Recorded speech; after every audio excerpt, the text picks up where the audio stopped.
Chapter 1. Night Work. There was nothing different about that night. It was the same as every other night, I thought. But that night, my life started to change. I didn't know it then, but I know it now. It was a January evening, and it was cold and dark. I was leaving to go to work, and I was wearing my uniform. Tom, my boyfriend, was watching a DVD. "Bye, Tom," I said. He didn't answer. "Tom? You know I don't like you working at night," he said. He said this every night. He kissed me, but the kiss felt cold. I walked out of the front door. We lived in a comfortable new house in Greenwich, southeast London. I thought I knew who I was. I thought I knew what I wanted. I had Tom, my man. He was older than me, tall with blonde hair and blue eyes. He liked buying me things, clothes, shoes, jewelry, expensive things. For my 18th birthday, he gave me a gold watch. We met when I was at school. I wanted to be a writer then.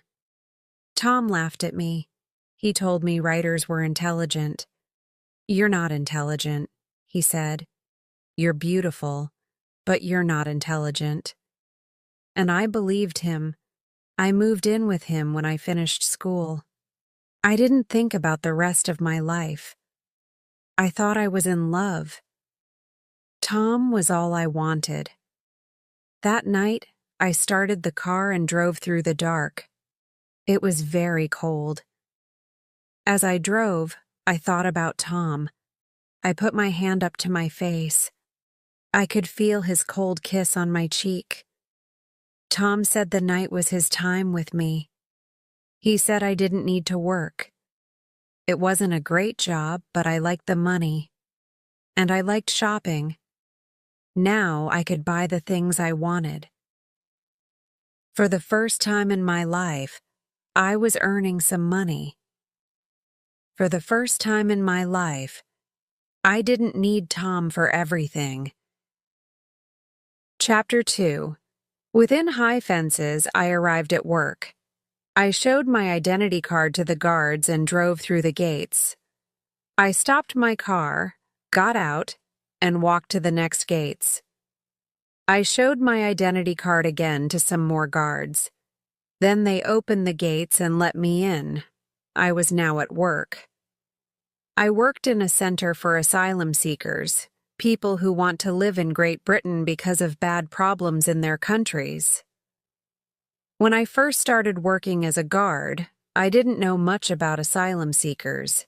Now, I was beginning to understand more about the people I was guarding. Sometimes asylum seekers come to this country because there is terrible fighting in their countries, and they are afraid. Asylum seekers come here because they hope they will have a better life in Britain. When they arrive, asylum seekers wait to know who can stay and who must go home to their countries. Sometimes the asylum seekers wait in the center for days, sometimes for weeks, and sometimes for months. We were all locked in together. At the end of every night's work, I could go home, but the asylum seekers had to stay in the center. When you have a lot of people together in one place, you have to have rules. Rules tell people what they can and can't do. I didn't always agree with the rules, but I had to make sure everybody followed them. It was my job. I went to the dining room. Dinner was finished, but there was nowhere else to go. Most of the asylum seekers spent their time here, but there was nothing to do. The tables and chairs and walls were gray. I walked around the dining room and looked at all the faces. Some of them were very sad. Some were just tired and afraid. I wanted to make them feel better. I tried to smile, but when they saw my uniform, they looked away. To them, my uniform said, I am not your friend. People were waiting for a cup of tea or coffee and a biscuit. Bill, one of the other guards, was watching them. I saw a woman at a table. She had a little boy with her. They both looked really sad, really tired. "Do you want some tea or coffee?" I asked the woman. She didn't understand. I began to speak again, but there was a shout. The woman and the child looked up. They looked really afraid. Bill was shouting at a tall man. "Put it back," he shouted. "I saw you. You were stealing." The tall man had black hair and dark eyes. He looked down at Bill. "Steal?" he said. "Yes," said Bill. "You took something that wasn't yours." The tall man looked at the 2 biscuits in his hand. "But this is a biscuit," said the man angrily. "It isn't something expensive. You can only have 1 biscuit. It's the rules." "You took 2, said Bill.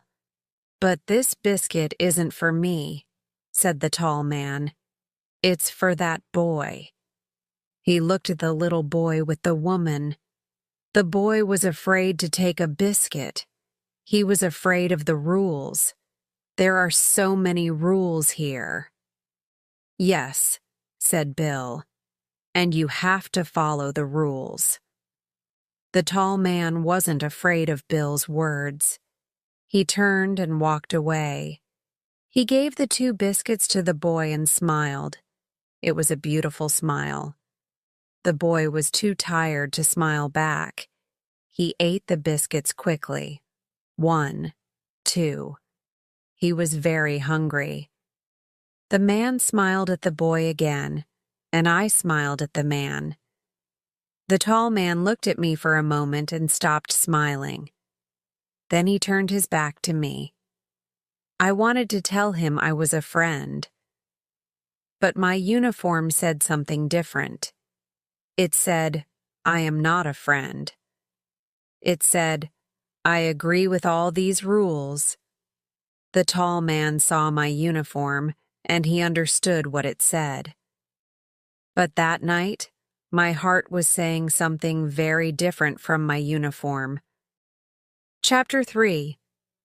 Talking to George, I finished work at 8 o'clock the next morning and drove to the supermarket. I wanted some fruit. I always wanted to eat good things after working in the asylum center. At work, everything was gray, but outside there was so much color. At work, I thought, the only beautiful thing was the tall man's face. I bought some fruit and drove home. Sometimes when I got home from work, Tom was still angry with me. But today he wasn't there. He was at work. I was happy to have the house to myself. I looked at all my things. I looked at the clothes and the shoes in the bedroom, the big, expensive television in the living room, my beautiful watch. What did all these things say about me? Nancy Richardson. The asylum seekers didn't have many things. Did I need all these things? I didn't know anymore. I put my favorite music on the CD player. I could see the tall man's face looking at me. He wasn't smiling. Perhaps he didn't like me, I thought. This made me sad. I didn't know why. I didn't know anything about him. But I wanted him to like me. I was at work, standing near the biscuits and coffee, when I saw the tall man again. He came past and my heart jumped. He put his hand into the box of biscuits. "Look," he said. 3 biscuits. What are you going to do?" His face was hard. "There are rules here," I said. "We all have to follow them." "So, what are you going to do?" he said again. "Nothing," I said. "Not all guards shout at people, you know." He looked at me. "That little boy," he said. Hamid. He saw people kill his father and his brother. They tried to kill him too. I couldn't speak. He left the country with his mother, and they traveled for 2 weeks to get here. When I gave the boy the biscuits, I wanted him to feel better. But how could he feel better with just biscuits? Most of the time, I didn't think too much about why people left their countries. But this man was making me think, and I found it hard. Hamid and his mother will get help here, I said. Lawyers will hear their story and help them. I hope so, he said. I couldn't stop looking at his face. It was a face that showed so many feelings all at once. It was angry, sad, and kind, all at the same time. I wanted to know more about this man. And you, I said quietly. Why are you here? He didn't speak for a minute. He just looked at me carefully. Then he said, Why are you here yourself? I looked away. I was afraid of how I was feeling. I'm just doing my job, I said. I looked back at him. My name's Nancy. What's yours? I'm George, he said. And when he smiled that beautiful smile, my heart jumped again. And do you agree with all the rules here? He asked. No, I replied. Not all of them. Then why are you doing this job?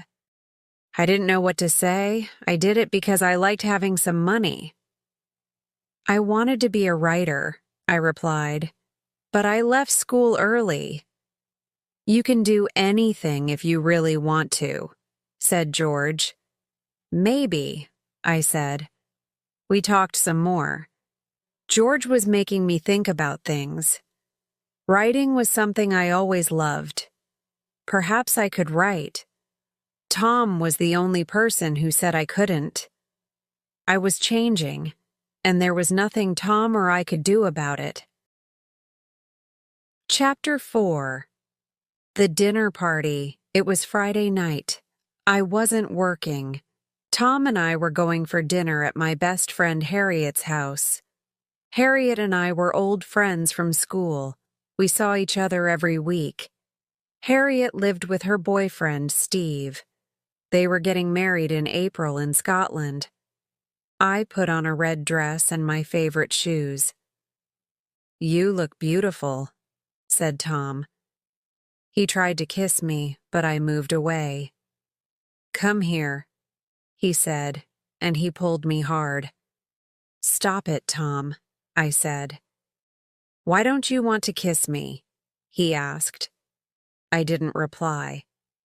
I felt angry when Tom was like this. We didn't talk again as we walked to Harriet and Steve's house.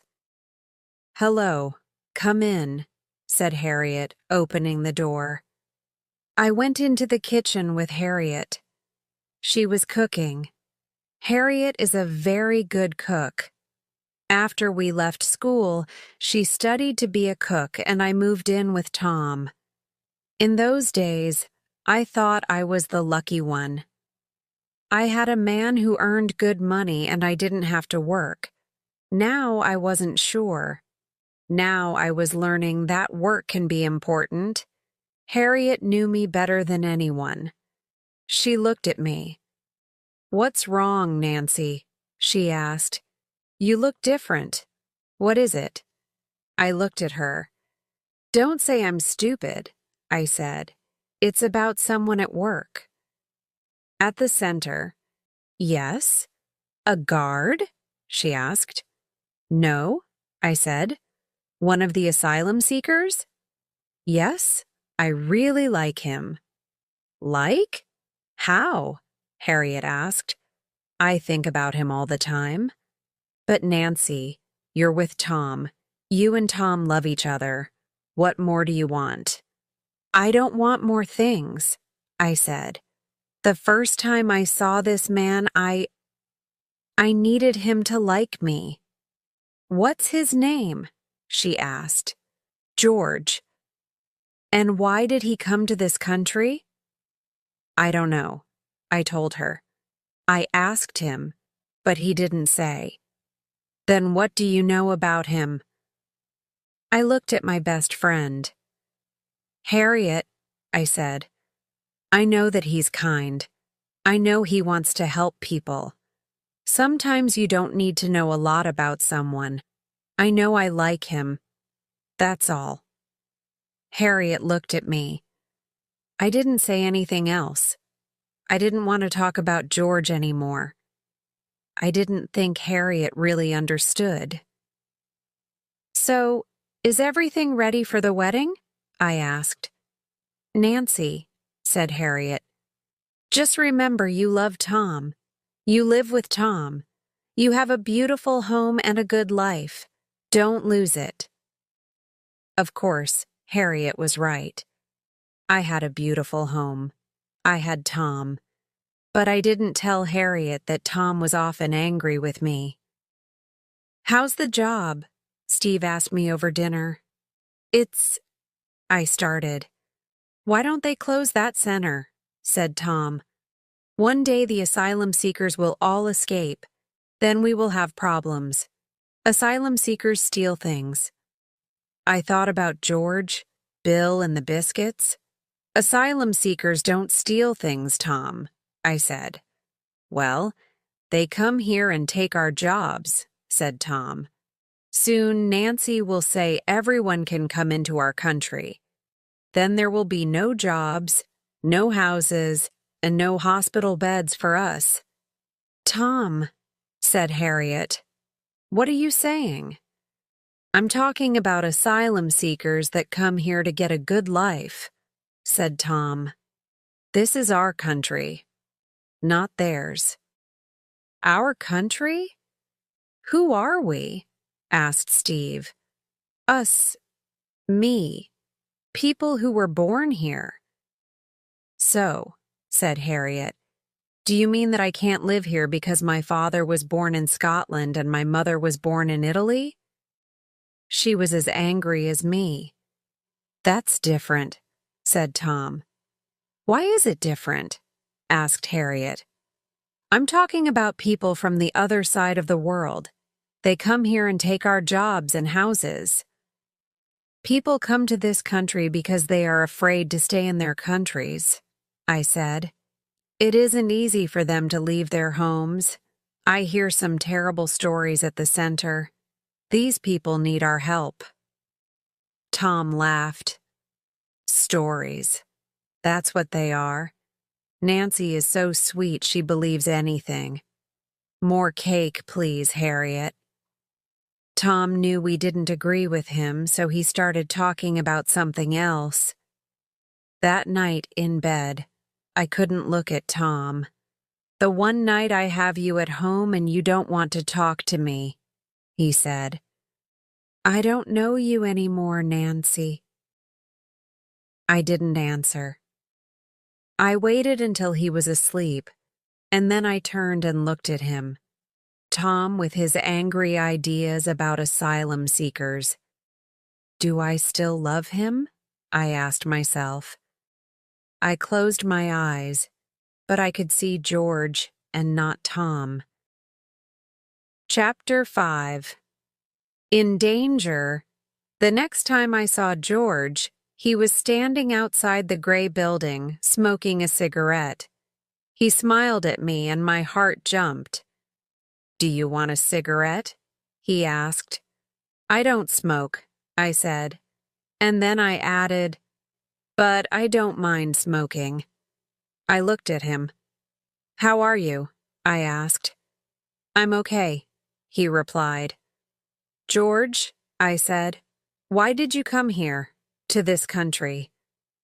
I didn't think George wanted to talk about his past, but this time he answered me.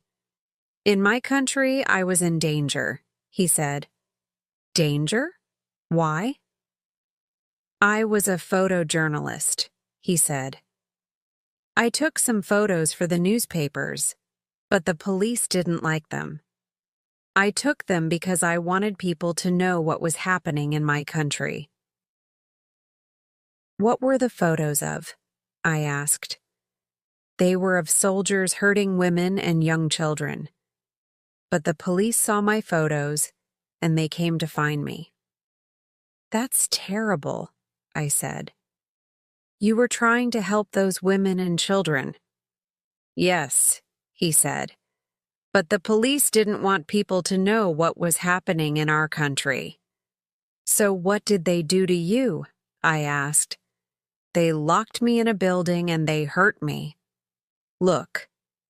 He opened his shirt and showed me some terrible scars.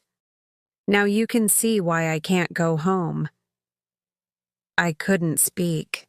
When they let me go, I knew I couldn't work in my country anymore, George said. So you came here? It wasn't easy, he said. But I thought, when I get to England, I can show people my photos. People can see what is really happening in my country. But when I arrived, they brought me to this place. Now I'm locked up again. Only for a short time, I said. They brought you here to keep you safe. A lot of people don't like asylum seekers coming to our country. I thought of Tom. But there are lawyers who can help you. You tell them your story and they will help you. Yes, he said. I hope so. But it's possible they will send me home again. People say it's hard to get asylum here. He put out his hand. Thank you for listening to me, he said. It helps to talk sometimes. I moved away. I have to go, George, I said quickly, and I left. Something was happening to me. I knew it. I wanted it to happen, but I was afraid. Really afraid. Chapter 6. Against the rules, I was not allowed to make friends with the asylum seekers. But when George saw me, he always came to talk to me. And I enjoyed talking to George. I tried to stop liking him, but I couldn't. One evening, I was in the dining room helping with the coffee. George was waiting for a drink. I talked to some people today, he said to me as he passed. I'm leaving the center tomorrow. My heart jumped. Are you staying in this country or? I asked. I don't know. They're going to tell me tomorrow. I felt afraid for him. Suddenly, I decided to do something dangerous.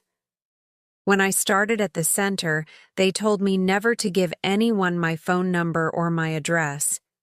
They told me that I could lose my job, but I didn't want to lose George. I looked about. Nobody was watching. George, I said, here's my phone number. If you have problems, call me. Perhaps I can help you. I gave him a piece of paper. Thank you, he said, and he put it quickly in his pocket. He walked away then, without another word. And the next time I went to work, George was not there. Chapter 7. A Letter. After George left, I began to hate my life with Tom. Every Saturday we went shopping. We bought clothes, CDs, and DVDs. Once, I liked shopping. Now, when I looked at all the things in the shops, I felt ill. I thought about George all the time. Where was he? Was he okay? Why didn't he ring me? 10 days after George left the center, I arrived at work, and there was a letter for me. I went to a corner of the dining room and opened it. On to Commercial St. Hackney. Dear Nancy, I hope you get this. I wanted to write before, but I didn't know what to say. I can stay here for 6 months, maybe longer. I'm in East London. There are a lot of other asylum seekers here. Some of their stories are very sad. How are you? How's work? Are you writing any stories? Please write. George, I looked at the address at the top of the letter. George was in Hackney. He wasn't very far away from me. For the first time in 10 days, I smiled. Chapter 8. The Meeting. After I got his letter, I knew that I was falling in love with George. But how could I love him? I lived with Tom. I was a guard.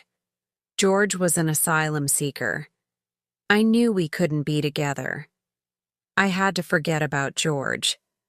I read his letter many times, but I didn't write back. I wanted to write. But what could I say? A week later, I was at the supermarket when I got a text message on my phone. George was here. This time I replied without thinking. I knew it was wrong to meet George without telling Tom. I knew it was wrong to love him, but I couldn't stop myself. At 3 o'clock, I was sitting in the bookshop cafe. Nancy. I looked up. George, I said. He looked tired. How did you get here? I asked. I came by bus. I wanted to see you again, Nancy. He looked at me for a long time.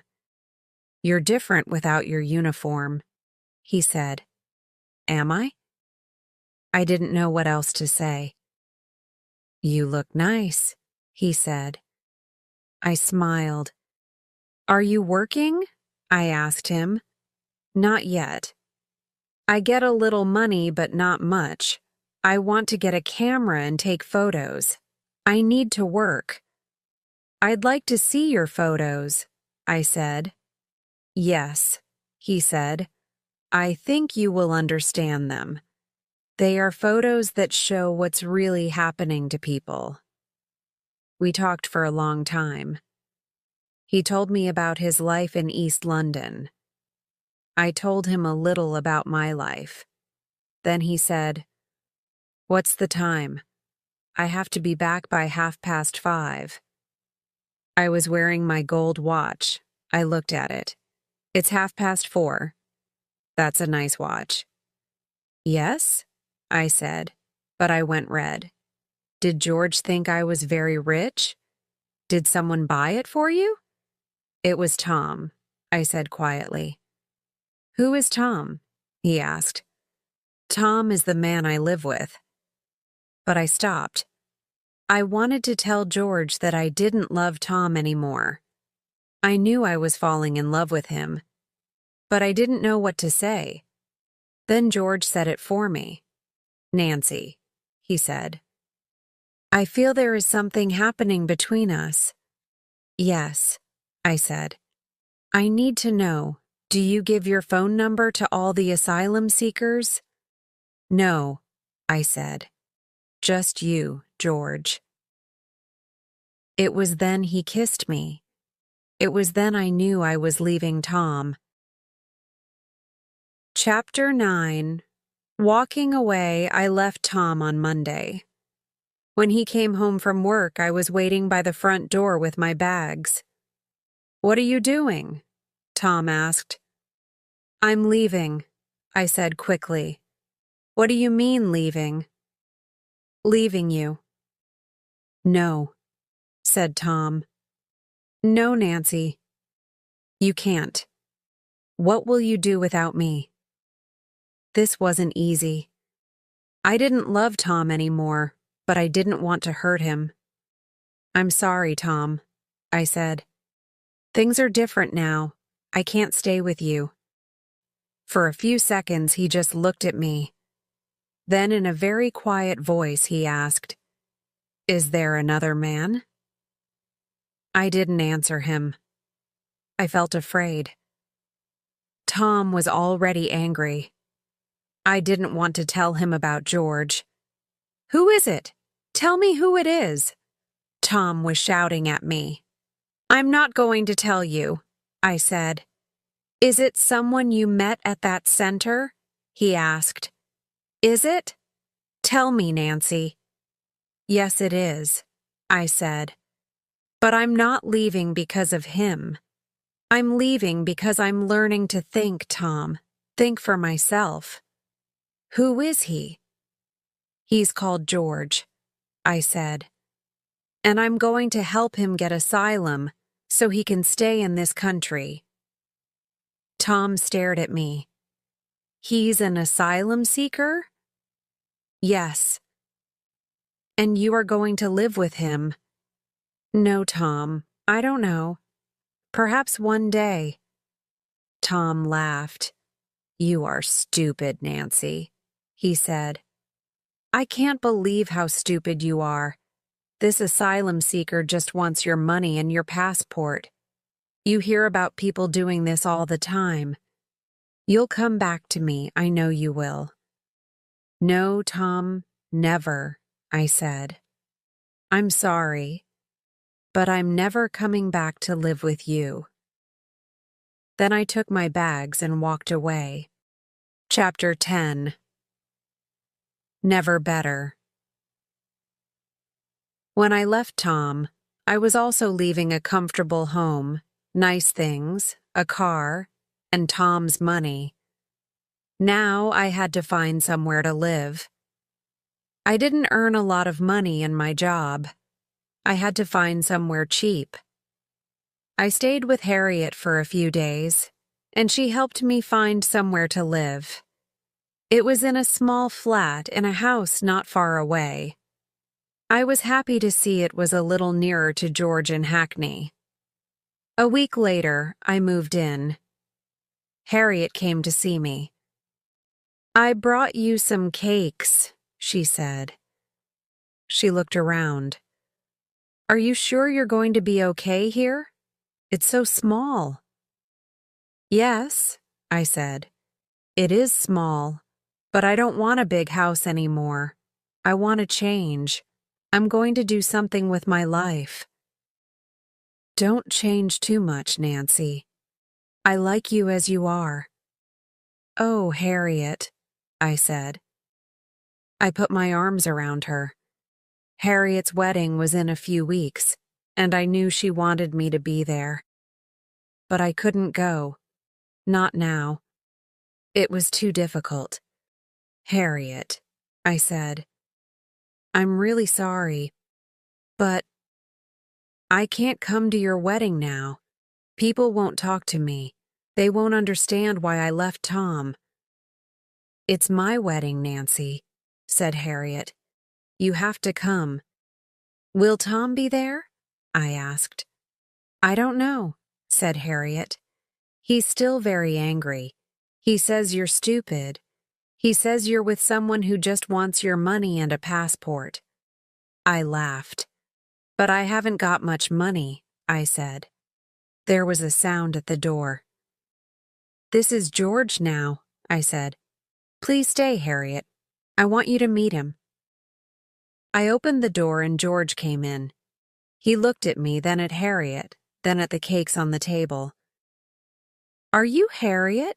He asked. Yes, she said. How did you know? Those cakes. Nancy told me about her friend the cook. Harriet laughed, and I knew she liked George. Please try and come to the wedding, said Harriet again as she left. Okay, I'll try, I said. You can bring George. I smiled. Thank you, Harriet. Bye, Nancy. After Harriet left, I went over to George and put my arms around him. I'm happy that you met Harriet, I said. She liked you. Nancy, he replied. I'm afraid. Before you met me, you had all these friends. You had money. You had a big house and a garden. Wasn't that a better life for you? No, I said, because you weren't in it. I pulled George to me and we kissed. I was changing. I decided to become a writer. I wanted to leave the center and do something I believed in. Over the next few weeks, George came to see me every day. The flat was small and I didn't have much money, But I loved George and he loved me. We were happy and life was never better. Or that's what I thought.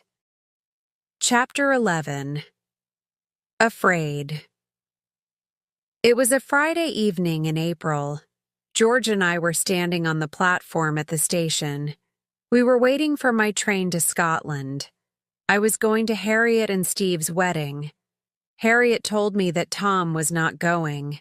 She told me again that she wanted me there. So, I decided to go. When my train arrived, I kissed George goodbye. "I love you, Nancy," he said. "I love you, George," I told him. I wanted him to come with me, but he didn't want to. "Your friends won't understand why you're with me and not with Tom," he said. "No," I said. "You're probably right. It's too soon. But one day they'll understand." I put my arms around him and kissed him again. "I'll see you on Sunday. Use my flat while I'm away. You can stay there." My flat was small, but he said it was better than his room. "I'll be here when your train arrives," he replied. The wedding was beautiful, but I thought about George all the time. As I traveled back to London on the train, I couldn't wait to see George. We were so in love. I knew now that I never really loved Tom. I only thought I loved him. I didn't really know what love was before. And I also knew that George loved me. I couldn't wait to see him, to feel his arms around me. The train arrived at last. I looked for George. There were a lot of people on the platform. I couldn't see him. I got out of the train and looked around. I waited until the platform was empty, but I still couldn't see him. I felt strange and cold. Was something wrong? No, I told myself. He had to get a bus here. Buses were often late, but he knew that. Why didn't he leave earlier? Perhaps he was waiting outside, but I didn't see him. I felt afraid. But what was there to be afraid of? I waited. I waited for a long time. Then I decided to get a taxi home. Perhaps George was ill. The taxi stopped outside my flat. I ran in and I looked about. My drawers and cupboards were open, and there were things everywhere. "George?" I called. No reply. Then I saw that some of my things were not there. My CD player, my small television. I started looking for my other things. I looked by my bed for the box where I kept my gold watch. I didn't wear it anymore. It made me think of Tom. But I knew it cost a lot of money. It wasn't there. I was afraid. I wanted George. "George!" I shouted. But of course George wasn't there. Chapter 12. The police. I walked slowly around my flat. Who got in and took my things? I thought. Only George and Harriet have keys. It couldn't be George. He loves me. But someone came into my flat while I was away. I began to feel afraid. I called the police. I didn't want to, but I didn't know what else to do. A policewoman came to see me. "Does anyone have a key?" she asked. "Only my best friend Harriet and George. Harriet's away and George is my boyfriend." "Have you been with him long?" "About 2 months." "Where did you meet?" she asked me. "At work." "Does he work with you?" she asked. "No." "So what does he do?" "He's an asylum seeker. He's waiting for lawyers to tell him he can stay in this country." "So he needs papers to work here?" she asked. "Yes. But he's going to get the papers soon. Is your passport here? Let's go and see, please. We looked in the cupboard where I kept my passport. It wasn't there. Do you have any idea where your boyfriend is? Asked the policewoman. We need to talk to him. I opened my mouth, then closed it again. I didn't want the police to find George. No, I said. I don't know where he is. We saw each other every day before I went to Scotland. But he wasn't here when I got back. Okay, said the policewoman. Well, if you see him, please phone us. Of course, I said, and she left. The rest of that day I waited. I waited all day for George to call, but he didn't. I tried calling him, but there was no answer. Chapter 13. Another Party. I couldn't sleep that night. I lay in bed with my eyes open, thinking and thinking. Did George take my things? Was Tom right? Did George just want my money and my passport? But then I thought of his beautiful smile. I thought of his kiss. I thought of all the times we talked. George wanted to help people. He wanted to make things better for people. George was not a thief. I knew he wasn't. At last, I fell asleep at about 4 o'clock in the morning. The next few days were terrible. I went to work, and when I got home, I tried to phone George, but he didn't answer. Perhaps I could go to his flat, I thought. His address was at the top of the letter he sent me. But perhaps he doesn't want me to find him. On Friday evening, my phone rang. I answered it quickly. I thought it was George. Hi, Nancy, it's Harriet. We're back from our holiday. It was wonderful. Paris is so beautiful. Good, I said. I'm happy for you. Are you still coming to our party tonight, Nancy? She asked. Oh, I don't know, Harriet. I forgot she was having a party. What's wrong, Nancy? You sound terrible. It was good to hear Harriet's kind voice, but I still felt bad. I told her about my flat and George. Oh, poor Nancy, she said. I can't believe it. That's terrible. But are you sure it was George? No, I don't believe it was George, but the police think it was him. You tried phoning him? She asked. Yes. He's not answering. What about his flat? Do you have his address?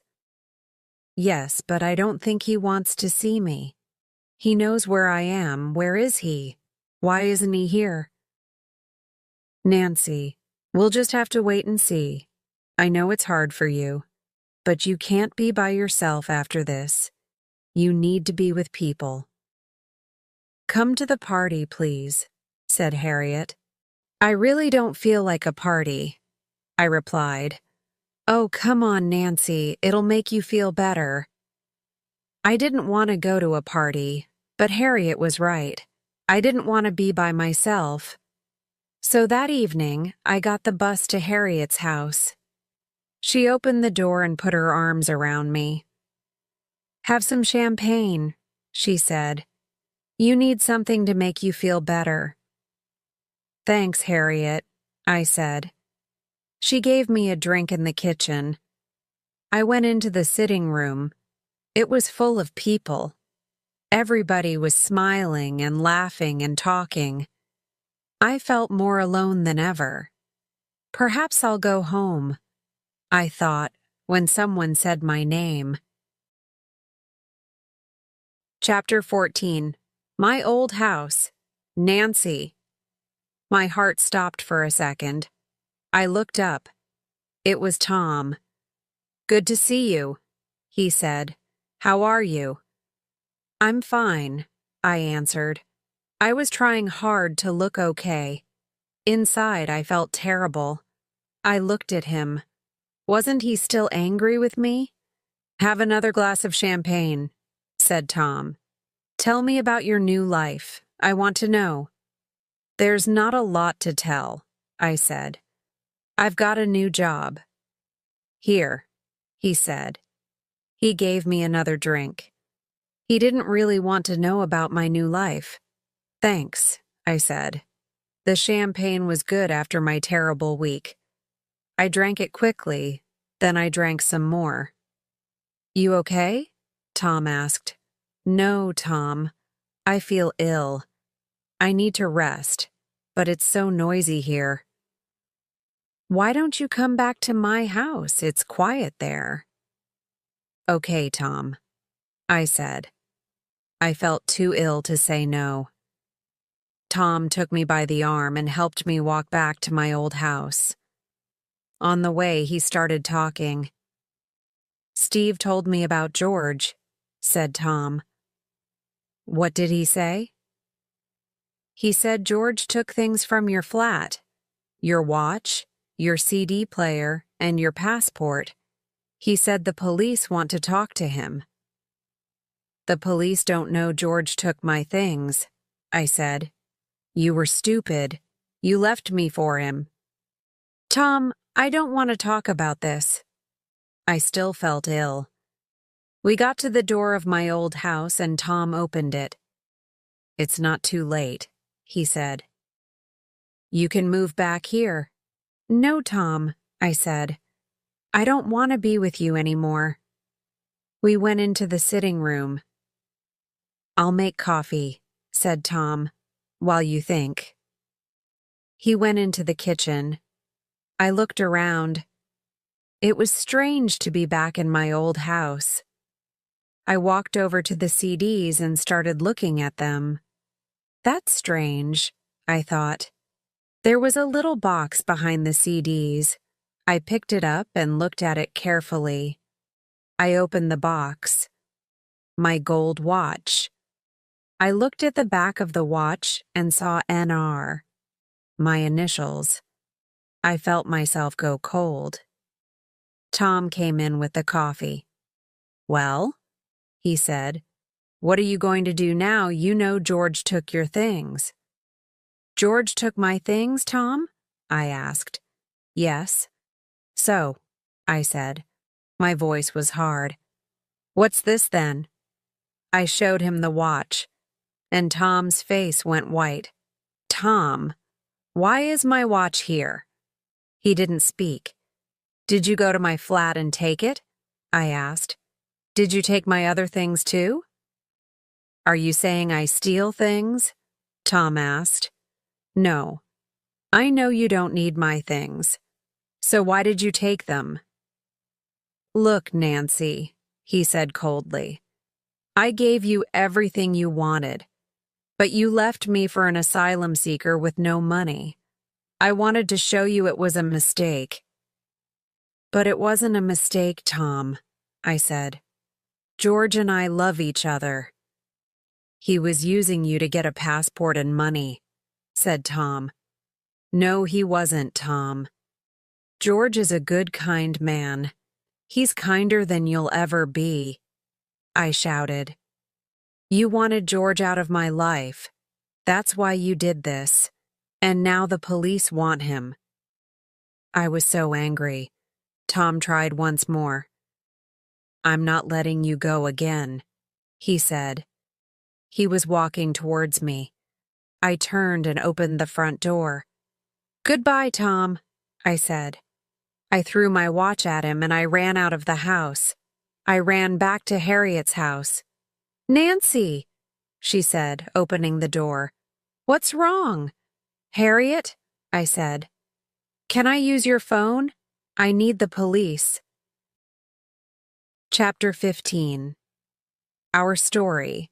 The police found my passport, CD player, and television in Tom's garage. That night, I stayed at Harriet's house. In the morning, I tried to phone George again. There was still no answer. "Perhaps he isn't in the country anymore," I said to Harriet. "What's his address?" she asked. I found his letter in my bag and looked at the address at the top. "Here," I said, and I showed Harriet the letter. "Okay," said Harriet. "Come on, we'll go there now. I'll drive." I put my arms around Harriet. She really was a good friend. We got into Harriet's car. She drove fast. "I can't believe Tom did this," said Harriet. "Where did he get a key from? Do you think he took it from our house when we were away?" "I don't know," I said. "It isn't important. The police are talking to him now. He'll have to tell them everything." "Tom was so angry because you left him for an asylum seeker," said Harriet. "But I didn't think he could be so bad. I really didn't think he could do something like this." "I know," I said, "but when we were together, he was always angry with me. He thought he could stop me from doing what I wanted. He stopped me from writing. He didn't like me working. He always wanted to stop me from doing things. Now he's trying to stop me from seeing George." I felt terrible when I said George's name. I really wanted to see him again. "I'm afraid," I said to Harriet as we stopped outside George's address. It was a big old house. "What are you afraid of?" she asked. "I'm afraid he isn't here, but I'm also afraid that he is here and he doesn't want to see me. Why hasn't he phoned me? Perhaps he doesn't want me anymore." I looked at Harriet. "Go in and ask," she said. "You need to know." "Can you come with me?" I asked. "No," she replied. "You need to go by yourself." I got out of the car and went in through the door of the building. There were some children playing inside by the stairs. "Excuse me," I said. I saw in their eyes that they were afraid. "Do you know a man called George?" I asked them. They looked at each other, then smiled. "George, George," they sang. They started to laugh and ran up the stairs. A few minutes later, they came back again and ran out of the building into the street. I looked at the empty stairs. Did they understand what I said? There was no one there. I started to go out of the door. "Nancy." I turned around. George was standing at the top of the stairs. "George," I said. He didn't move. "George, please speak to me. I need you." "Nancy," he said quietly, "I want you to know I didn't take your things from your flat." "George, I know you didn't," I said. "I went to your flat while you were away and I saw everything. Your television wasn't there. There was a broken glass. I thought, people will think I did this." "I was afraid, Nancy." "Is that why you went away from me?" I asked. "Yes. When I saw your flat, I thought, Nancy had a big home and lots of money before she met me. Now she lives in a small flat and people don't like her being with me. People don't understand. Perhaps we can't be together, Nancy." "George." "Yes, I had a big house before I met you, but I wasn't happy." George began to walk down the stairs. "But can I make you happy?"